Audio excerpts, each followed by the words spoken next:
It was a cold night in May 1996 when everything began. In a forgotten corner of Russia, nestled at the edge of the Ural Mountains, the small town of Kyshtym slept under a blanket of silence.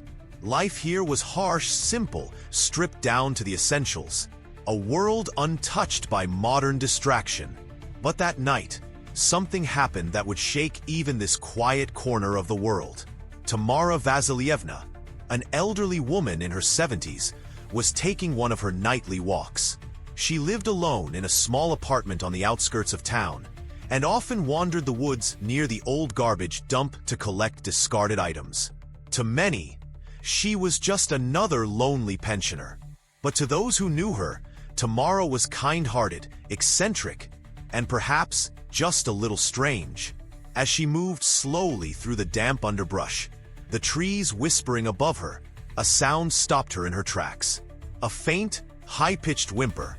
Not quite human, not quite animal. She turned toward it, confused, then concerned. It was coming from the garbage heap. She shuffled forward, her eyes adjusting to the moonlight, and then she saw it. Something small, something gray, lying curled between a pile of broken bottles and scraps of cloth. At first glance, it looked like a baby, but something wasn't right. The head was unusually large, far too big for such a small body. The limbs were long, almost skeletal, and the skin was a strange pallid gray, stretched tight across its tiny frame. Still, Tamara didn't hesitate. She wrapped the creature in a shawl and carried it back to her apartment. She whispered to it softly, rocking it as though it were her own grandchild. She named it Aleshenka. For the next few days, she cared for the being as best she could, feeding it soft bread soaked in milk, changing cloth wrappings, humming lullabies under her breath. She told neighbors she had a new baby at home. Most didn't believe her. They thought she was imagining things. Yet Tamara insisted it was real. And in that apartment behind closed doors, something undeniably strange was happening. Because Aleshenka wasn't like any baby she, or anyone else, had ever seen. And this was only the beginning. To understand the mystery of Aleshenka, we need to understand the land he, or it, was found in. The town of Kyshtym is no ordinary village. It's a place shaped by silence, shadowed by history, and scarred, perhaps permanently, by one of the worst nuclear disasters the world has never heard of. Located in the Chelyabinsk Oblast, on the southern edge of the Ural Mountains, Kyshtym lies within a region that once stood at the heart of Soviet industry and military ambition. During the Second World War, this area was key to the USSR's war machine, producing tanks, weapons, and ammunition in massive underground factories. But the war ended, and a new kind of race began, the arms race. And with it came Mayak, a nuclear fuel reprocessing plant constructed in secret by the Soviet government. In 1957, disaster struck. The Mayak plant suffered a catastrophic explosion, now known as the Kyshtym disaster, a name that remains largely unfamiliar outside Russia due to Cold War censorship. The explosion released a radioactive cloud that spread over 20,000 square kilometers, contaminating rivers, soil, and the very air people breathed. Villages were quietly evacuated. Fields were left to rot. Generations of families began to suffer from strange illnesses, deformities, and birth defects. But no one talked about it. To do so was treason. The Soviet Union suppressed all reports, and the outside world didn't learn of the incident until nearly 30 years later. By the time the Cold War ended, the damage had been done. Ecologists who studied the region called it a silent Chernobyl. And even decades later, the radioactive legacy still lingers, in the ground, in the water, in the bloodlines. So, when Tamara Vasilievna found a strange, gray-skinned creature in a dump near Kyshtym, many locals didn't think of aliens. They thought of mutations. To them, Aleshenka wasn't extraterrestrial. He was a product of this land, a child twisted by radiation, a genetic echo of a forgotten disaster. But others weren't so sure, because even in a place cursed by nuclear fallout, Aleshenka was different, too different, and for some, that difference was enough to wonder whether the truth might lie far beyond our world. What exactly was Aleshenka? At first, the neighbors thought Tamara Vasilievna was simply losing her mind. A lonely, elderly woman, walking the woods, collecting scraps, and now claiming to have a baby? Most dismissed her words as the delusions of someone in early-stage dementia. But when her daughter-in-law, also named Tamara, came to visit 2 days later, everything changed. She had come by for a routine visit, bringing groceries and checking in on her mother-in-law, as she often did. As she was getting ready to leave, the older Tamara said something strange. "Before you go, help me feed the baby." Confused, the younger Tamara followed her into the bedroom, and what she saw inside would haunt her forever. Lying wrapped in layers of cloth was a creature, roughly the size of a small newborn, but wrong, so very wrong. Its head was abnormally large, nearly twice the size of its torso. Its eyes were huge black and constantly darting around in quick, unnatural movements. They lacked eyelids and resembled the slitted pupils of a cat, stretching and narrowing in the dim light. There was no visible mouth, just a small, dark hole below the nose. And yet, when fed, the creature would suck food in with strange, swift motions, almost vacuum-like. It didn't chew. It couldn't. But it consumed, quickly. Inside that hole were 2 sharp, pointed teeth. A scarlet tongue would flick in and out, twitching like that of a reptile.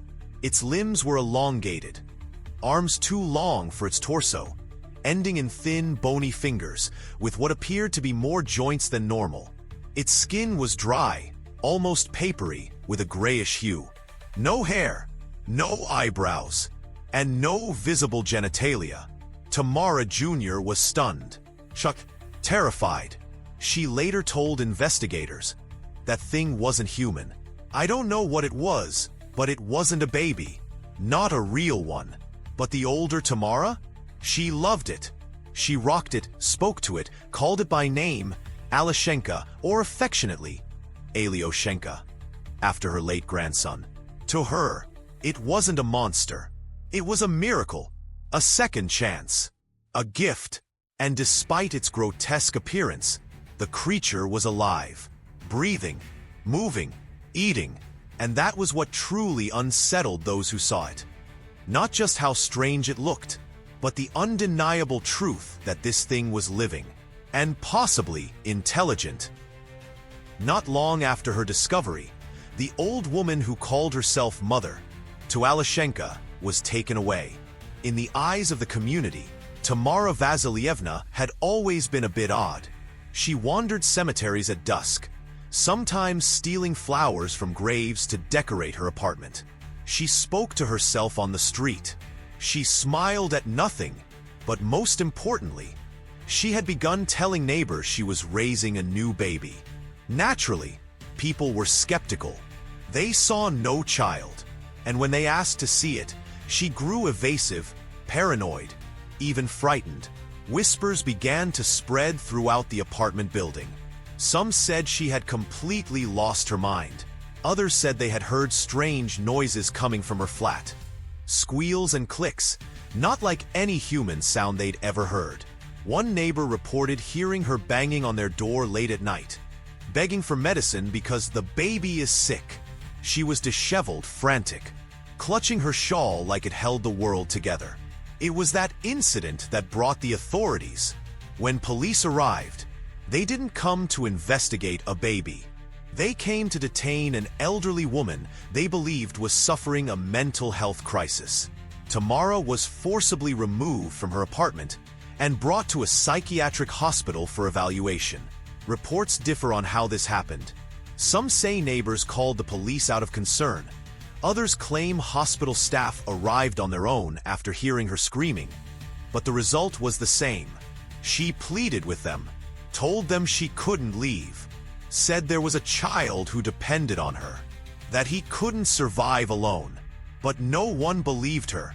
They thought it was all in her head. They didn't search the apartment. They didn't even open the bedroom door. And so, Aleshenka was left behind, alone, hungry, vulnerable. From here, the story grows murky. Conflicting accounts, vague recollections, and rumors cloud what really happened inside that apartment over the following days. What we do know is this. By the time someone finally entered the flat again, Aleshenka was dead. His tiny body, mummified, emaciated, shriveled by hunger and thirst, was discovered not by police, not by doctors, but by a petty criminal named Vladimir Nertinov. What he did with the body next would set off a storm of controversy, investigation, and speculation. But for now, in the quiet aftermath of Tamara's removal, we are left with one haunting truth. A creature, whatever it was, lived for days in a locked room, without food, without water, without care, until it died alone. And to this day, no one knows what it truly was. It wasn't the police who first reported the body. It was a man named Vladimir Nertinov, a known petty thief, drifter, and occasional substance user. The kind of man who drifted from flat to flat, apartment to apartment, always one step ahead of trouble, but never quite avoiding it. He'd been picked up by authorities in a nearby town for stealing power cables, and during a casual interrogation, something he said made Officer Vladimir Bendlin pause. "I have something strange," Nertinov muttered. "A dead baby. I don't know what to do with it." At first, Bendlin thought he was joking, drunk, delirious. But there was something in the man's tone, calm, indifferent, even annoyed, that convinced him to check it out. What Bendlin found was not human. Lying inside Nertinov's apartment, wrapped in a ragged cloth, was a small body. Dried, shrunk, gray. The skin was leathery, tightly pulled over an emaciated frame. Its head, still massive, disproportionate to the tiny torso. Fingers long, almost claw-like, frozen in unnatural curves. The eyes, shrunken into the skull, still held an eerie, hollow gaze. Its body measured only 10 inches. It looked like a fetus, but no fetus should have survived out of the womb for more than a few hours, and certainly not the several days people claimed Aleshenka had lived. Bendlin took the body and began a formal investigation. He wanted answers. Was it a hoax? A poorly made doll? A mutated fetus? Born too early and abandoned? Or something else? He sent the remains to a forensic expert, Dr. Lyubov Romanova, a respected analyst in the region. She'd seen everything from advanced birth defects to mummified war victims. But even she was shaken. In her report, she noted that the skull consisted of only 4 plates, not the standard 6 found in humans. The fingers were unusually long and flexible. The body's proportions defied the limits of known human deformities. There were no signs of genitalia, no belly button, and the shape of the brain cavity was unlike anything she had ever examined. Her conclusion? This was not a human child, not a premature birth, not a miscarriage, something else entirely. With that declaration, the floodgates opened. Rumors began to swirl. Was it a mutation caused by the radioactive fallout from the Mayak disaster? Was it an alien left behind? Or something far more mysterious? A hybrid perhaps between 2 worlds? Bendlin wasn't sure what to believe, but he was certain of one thing. This was not just another case, and Aleshenka was not just another body. As news of Aleshenka spread, so did the divide between belief and disbelief. When Dr. Lyubov Romanova released her initial statement that the creature could not be classified as human, it triggered a wave of scientific curiosity, skepticism, and even fear. Her conclusion was bold. Too bold, some said. A seasoned forensic pathologist, Romanova had nothing to gain from sensationalism, and yet, she maintained that the remains showed at least 20 distinct anatomical features that did not align with human biology. No belly button, no genitalia, skull composed of only 4 bone plates, a feature not documented in any known deformity. Fingers too long, too jointed, head too large, too angular, and a brain cavity far too sharp and pointed to be human. To Romanova, this wasn't just a malformed fetus. It was non-human, possibly non-terrestrial, but not everyone agreed. Other scientists, some who examined photos, others who reviewed DNA samples from a shawl allegedly used to wrap the body, argued that what Tamara found was nothing more than a severely deformed, premature fetus, possibly the result of radiation-related birth defects that plagued the Kyshtym region since the 1957 Mayak disaster. One such expert was Dr. Irina Yermolaeva, who later recanted her earlier support for the alien theory. In a 2004 statement, she said, "I believe it was a tragic case of premature birth. The fetus likely died shortly after being expelled and was later discovered by a woman in the early stages of mental decline. There's nothing alien here, only human tragedy." Her words were echoed by others in the scientific community, citing a lack of preserved soft tissue, the degraded state of the body, and the possibility of misidentification due to decomposition. But that didn't stop the mystery from growing, because while DNA tests were attempted, results were frustratingly inconclusive. A fragment of organic matter from the shawl showed human DNA, but it was contaminated. No full profile could be extracted, and the most important piece of evidence, the body itself, had vanished. In the absence of proof, the debate only intensified. Was Aleshenka a fetus mutated by radioactive fallout? A misinterpreted miscarriage? Or something no scientific discipline had the tools to explain? Romanova held firm. "I have examined hundreds of bodies. This was not a child. It was not human, and it lived for days. It fed. It moved. That should not be possible." And in those final words, a deeper question was born. If science can't explain it, does that mean it didn't happen? Or does it mean we've barely scratched the surface of what's out there? Just when it seemed like the mystery of Aleshenka couldn't grow any stranger, it did. After initial analysis by forensic doctors, the body was no longer held by law enforcement. Instead, it was transferred, unofficially, to the hands of a man named Boris Zolotov, a well-known figure in Russia's UFO research community. Zolotov claimed he wanted to preserve the remains for further study, to take it out of the political and scientific tug-of-war, and bring it to an independent lab where answers might finally emerge. But those answers never came, because neither Zolotov nor the body were ever seen again. Weeks passed, then months.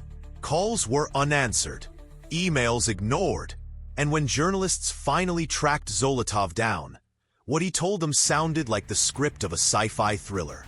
According to Zolotov, the body had been handed over to one of his assistants, who was assigned to deliver it to a lab in another city.